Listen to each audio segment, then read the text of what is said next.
stop. Whatever you're doing right now at this very instant, stop. What I'm about to tell you isn't for everyone passing through. It's for you. There's something in your life that you've kept open for way too long. A door, a conversation, a memory, or an expectation that should have been closed already. And the fact that you're still carrying it is exactly why you feel so exhausted today. You're not tired because you lack faith or effort. You're exhausted because you're trying to sustain life in a space that no longer belongs to you. You've heard a call, a silent restlessness, and that's why you're here right now. By the end of this conversation, you'll recognize, with a clarity you've never had before, which areas of your life need to be locked for good so your energy stops leaking. You'll understand the difference between faithfulness and merely insisting on a path that has no way out. And more than that, I'm going to declare something about your time and your purpose that will give you the permission you've been waiting for to finally let go of what no longer belongs in your hands. Stay with me, because this recognition is the first step toward your freedom. You've been feeling a strange restlessness when the sun goes down, a sense that even though you've done everything you could, something important is missing, like a bill that never zeroes out. You notice that when you try to talk to people who once understood your language, there's now a distance, a silence that wasn't there before. And it's not because you've changed for the worse. It's because you're being calibrated for a new environment.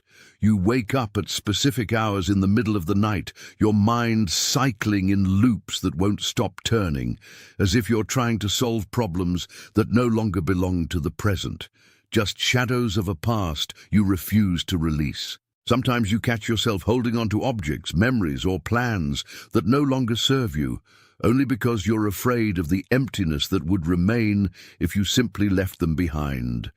That weight, that constant fatigue in your shoulders, isn't yours. It's the weight of what's still open. It's the exhaustion of trying to hold the gate for a place that should already be closed. It's not just any number. It's the frequency of overflow, the symbol that something old is being removed. Attention! You need to prepare yourself now. I have prepared material for those who doubt their own calling from God and still do not have confirmation.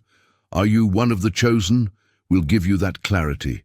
These are the 7 signs of the language of the calling, marks of God in the story of every chosen one, so you can reread your story and recognize the purpose sealed over you before the foundation of the world. Stop calling coincidence what is actually a calling.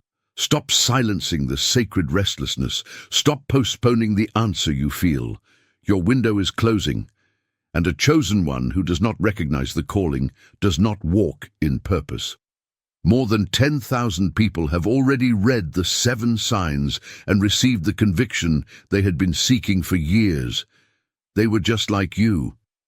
They felt something no one understood. They lived in silent doubt, and they discovered it was real. And it had a name. The offer is open only this month. Access the link in the pinned comment now, before doubt steals another year from your calling, so that the new, which is infinitely bigger, can take its place. Your fingers typing those 3 numbers are your signature, your silent yes to the authority you're reclaiming over your own life. Type 888 and then immediately come back to me. Because what's behind that open door is far greater than you imagine, and we need to look at what's really sustaining this confusion. You've been operating under the false belief that closing a door is a sign of failure, an admission that you couldn't handle it. But what you don't see, and what I'm here to show you now, is that holding on to what has already died is the only real waste.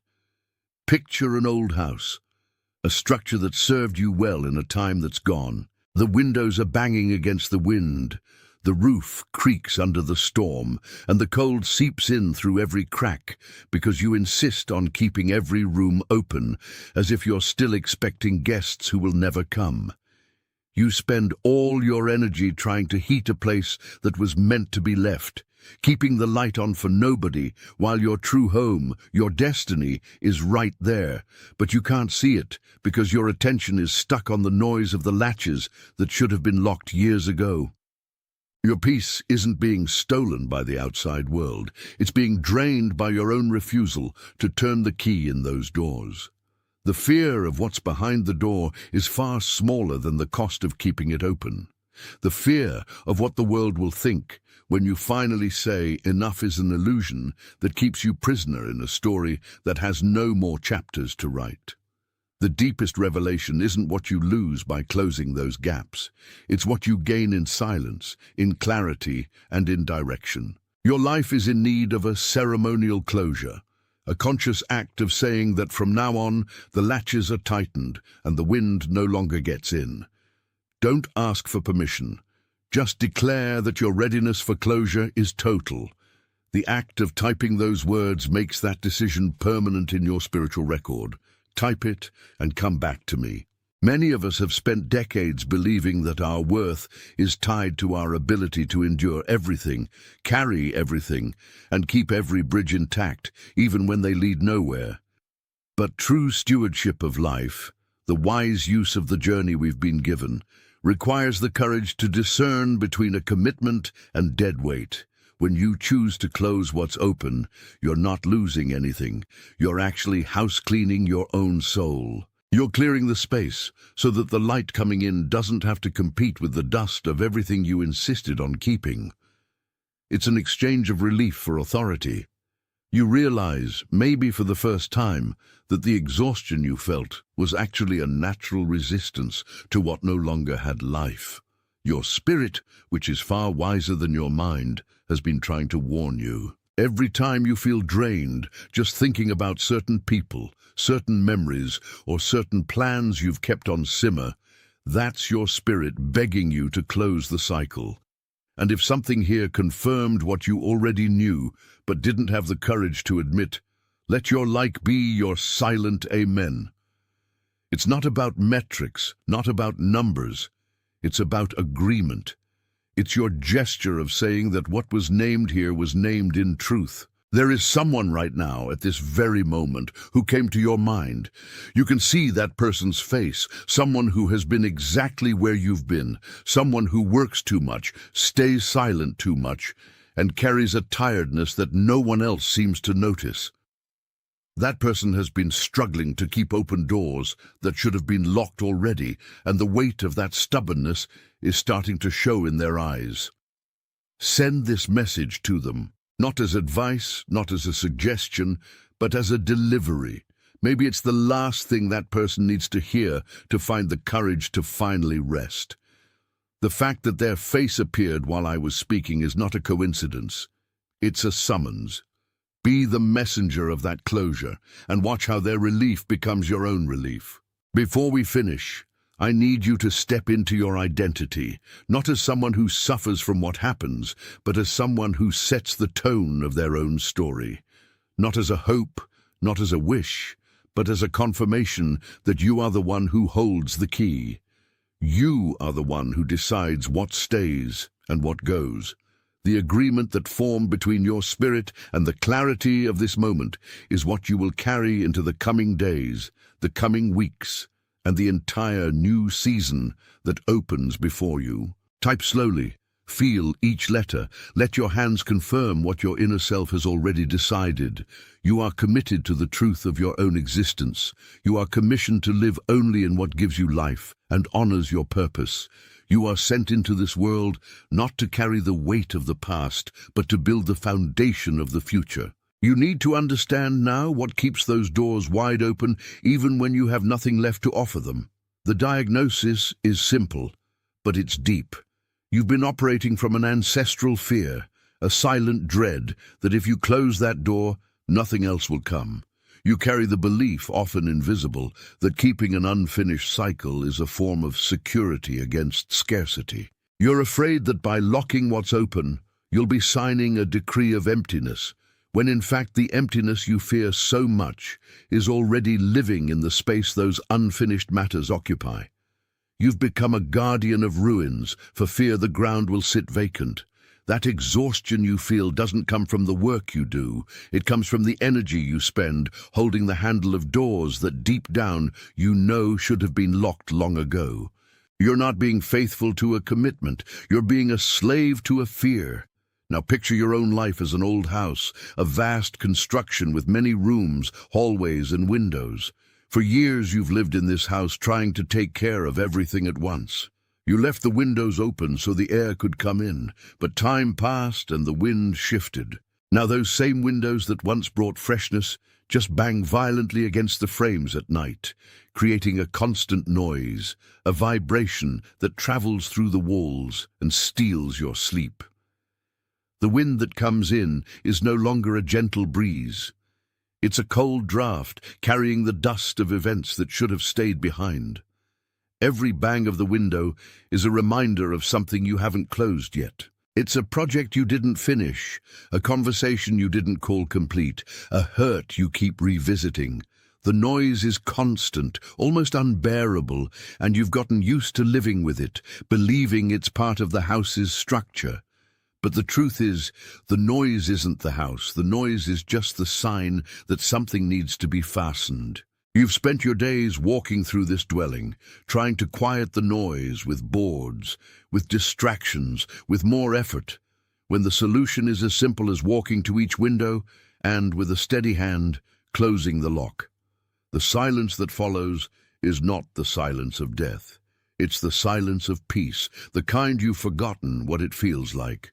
If something inside you just aligned with that image, if the sight of those windows banging finally made sense in relation to the chaos you've been living, I need you to mark this moment. The clarity that arises in the middle of the noise is a rare gift. It's not just a sentence, it's a seal. The act of writing this with your own hands, declaring that you are ready for closure, takes that desire out of the world of ideas and brings it into your present reality. Type it now, firmly, and then return so we can continue drawing the contours of that new silence. Many times, we confuse closing cycles with losing something. We think that by ending, we're shrinking our story, when in fact we're doing exactly the opposite. We're exercising stewardship over our lifetime. You aren't the infinite owner of every moment. You're the manager of a precious and limited time. Every door you keep open to something that has already fulfilled its purpose is a slice of your time being stolen, a resource that should be invested in what's new, being drained by what's old. This isn't detachment in the sense of indifference. It's detachment in the sense of direction. You're just taking the heavy stones out of your backpack so you can walk faster toward what's been prepared for you. Detachment is actually the greatest act of trust you can give, because you're telling the universe that you trust what's coming more than the illusory security of what you already know. Understand that by closing, you're not losing the story. You're ensuring the story continues. You're not throwing away the past, you're clearing the space so the present can finally be lived. The time you reclaim by closing those windows is the time you needed to hear yourself, to rest, and to finally realize that the house isn't empty. It's just being prepared for a new kind of resident, one who no longer lives on the noise of the past. It's a matter of priority. It's a matter of who, after all, holds the key to your house. You never lose by letting go of what holds you back. You only free yourself to occupy the place where you really should be right now. Life isn't a collection of everything that's past. It's a continuous building of everything that can still be done, provided you have the courage to lock what no longer serves your journey. If you feel that this message touched exactly where your tiredness needed a little light, let your gesture of agreement be your silent amen. Don't see it as a mere interaction button or a cold metric on a social network. Understand your touch on the screen as a silent agreement between your spirit and the truth revealed here today. When you make that gesture, you're only confirming that what was named in your life was heard, understood, and, more importantly, accepted as the guidance needed for your next step. It's a small gesture, yet loaded with intention, a seal you place over the understanding you've just gained, fixing it in your consciousness so it doesn't get lost in the noise of everyday life. While you process this clarity, a specific face probably came to your mind. There is someone in your circle of acquaintances who desperately needs this message today. Think of that person who has been working much harder than everyone around them. Someone carrying a deep silence, someone who seems to be trying to open doors that simply won't give. Or someone exhausting their energy keeping alive situations that should have been ended long ago. That person whose name or face crossed your thoughts while I was speaking didn't appear by accident. It's a call. You shouldn't just recommend this video. You should deliver it as provision. Send this message to that person as a gesture of care, like someone handing a key to a person locked outside. Sometimes all we need is someone to point out the path we're already walking, but because of tiredness, we've lost the ability to see clearly. Before we move to the final stage of this meeting, I need you to do one last thing. Don't do it as a request or a distant hope. Do it as a confirmation of authority. Type with the awareness that by taking this command, you are ceasing to be a victim of the circumstances you kept open out of fear and becoming the manager of your own story. The one who decides what comes in, the one who decides what goes out, and especially the one who decides when a door must be locked once and for all. Type slowly, allowing each letter to carry the weight of your decision. Let your fingers do what your spirit has already begun to accomplish in this moment. You are committed to your own truth now. You are commissioned to live from this new clarity that no longer tolerates wasting energy on what has died. You are sent to bring order where before there was only the confusion of unfinished cycles. This is not the end of a process, but the beginning of a new time, where your peace is no longer negotiable and your presence is no longer diluted by unnecessary loose ends. The clarity you found today is not a passing gift. It's a tool for survival and expansion. Every time you feel tempted to look back at what was left in those rooms you locked, remember what you declared today. Remember who you are when you finally decide that your life has a much greater purpose than serving as a dwelling for memories or commitments that no longer have life. The path ahead is unobstructed precisely because you had the courage not to carry what wasn't yours. Your walk from now on gains a different rhythm, a cadence that answers only to your intuition and the peace you chose to cultivate. You are no longer carrying the dead weight of days that have passed. You are free, and freedom has its own weight, a weight of lightness that you will feel in every breath you take from now on. At this very moment, as you anchor this decision in your own inner territory, know that you are not alone.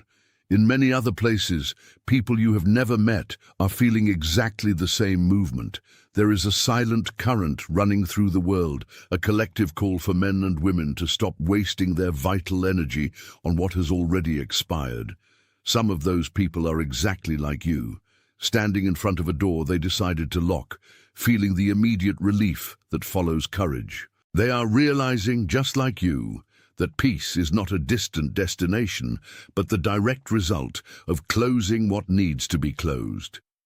This awakening is happening in homes, in workplaces, in hearts that were tired of carrying the weight of ghosts that should no longer inhabit the present. You are part of that invisible movement, that army of souls who decided to prioritize their own integrity above all else. When you take this stance, you give permission for others around you to do the same, without your needing to say a single word. Your decision to close what is open echoes beyond what you can see, creating a pattern of integrity that invites the environment around you to organize itself in a healthier, more honest way.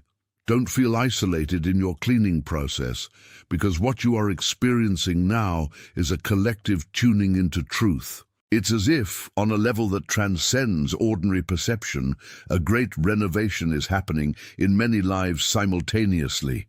Everyone is being invited to gather what they scattered across time and focus only on what is eternal, what is essential, what truly sustains life. What you feel now is the vibration of that change, an alignment that puts your life back on the tracks of a purpose that no longer allows distractions. You are being brought back to your center, to the place where your will and your destiny meet and agree on what must be left behind. There is nothing to fear in this movement of closure, because every door you lock is actually a release of space for something new, something that truly belongs to your current season, to finally find its way to you. The exhaustion you carried wasn't yours. It was the weight of what you stubbornly kept open. But now, by accepting this order, you feel the air entering your lungs again, a clean breath without the residue of the past. Notice how the silence around you now feels more encouraging, as if even the environment was waiting for this decision from you. Nothing will be as it was, not because circumstances magically changed, but because you changed how you position yourself toward them. You are no longer at the mercy of the drafts that came through the cracks of unresolved cycles. Now you are the gatekeeper of your own entrances and exits, and that changes everything. What you started today is a long-term work, a daily practice of discernment, an exercise of self-love that reflects in the quality of everything you touch. And most importantly of all, you recognize that your authority over your own life is not something you ask for. It's something you exercise. By closing what was pending, you are not losing anything. You are finally gaining yourself back. And that alone is the greatest accomplishment you could have in this time. Remember, as the days go on, that your clarity is your greatest protection against the chaos of the world. Maintain this posture, maintain this vigilance, and allow the result of this closure to blossom into a peace you have never experienced before, a peace that is not shaken by external noise, because it is anchored in the absolute certainty that you are in your rightful place, fulfilling what has been entrusted to you. You are finally home. The way you organize your daily energy reveals how much you value your own journey. Often we believe that keeping all battlefronts active is a sign of strength, when in truth it's a sign that we don't trust the direction we're heading. The fear that by closing a door we might be losing a unique opportunity is what keeps your life in a constant state of dispersion. But reflect with me on the cost of that strategy. Every unfulfilled commitment, every unfinished conversation, every intention you launched into the world and never retrieved, they are energy threads still attached to you, draining your vitality without your noticing. Your soul is tired, not from the work you do, but from the excesses you refuse to discard. Now picture your life as a large piece of land entrusted to you for cultivation. If you scatter your seeds in 10 different directions without ever tending the soil in any of them, you'll have 10 spaces of frustration instead of a single field of harvest. You need the courage to be the gardener who prunes what doesn't bear fruit, so the sap can flow with full force to where it's needed. That pruning is not an attack on what was lived, it's an act of respect for what is to come. When you allow yourself to say a definitive no to what no longer serves, you are not shrinking your world. You are concentrating your power. What you feel when you hear this is the resonance of a truth you tried to silence for a long time, hoping things would resolve themselves. But things don't resolve themselves. They wait for an authority. They wait for someone to make the sovereign decision to set limits where before there was only confusion and wear. From now on, realize that the scarcity you feared will not come from your choice to close what is open, but from your hesitation to take full control over your time and attention.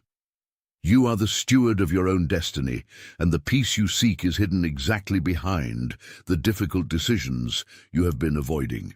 Every closure you make today is a space you free up for clarity to finally settle in. Detachment is, in fact, the highest form of spiritual intelligence. By withdrawing your energy from everything that does not produce life, you automatically direct your capacity toward what is essential. It's a change in frequency that alters not only your mood, but the very reality around you. The exhaustion you feel doesn't come from effort. It comes from dispersion. Now take a deep breath and feel this truth settle into your center, where confusion usually lives. If something in everything we've talked about here touched the wound you tried to hide from everyone, including yourself, I want you to understand that this discomfort is the sign that healing has begun. By writing these words, you are formalizing a contract with your own evolution. You aren't saying it to me, you are declaring to your own spirit that the time for hesitation is over. Type it, and then return to me, because we still have the final step of this journey. It is sealed. Attention! You need to prepare yourself now. I have prepared material for those who doubt their own calling from God and still do not have confirmation. Are you one of the chosen? We'll give you that clarity. These are the 7 signs of the language of the calling, marks of God in the story of every chosen one, so you can reread your story and recognize the purpose sealed over you before the foundation of the world. Stop calling coincidence what is actually a calling. Stop silencing the sacred restlessness. Stop postponing the answer you feel. Your window is closing, and a chosen one who does not recognize the calling does not walk in purpose. More than 10,000 people have already read the 7 signs and received the conviction they had been seeking for years. They were just like you. They felt something no one understood. They lived in silent doubt, and they discovered it was real. And it had a name. The offer is open only this month. Access the link in the pinned comment now, before doubt steals another year from your calling.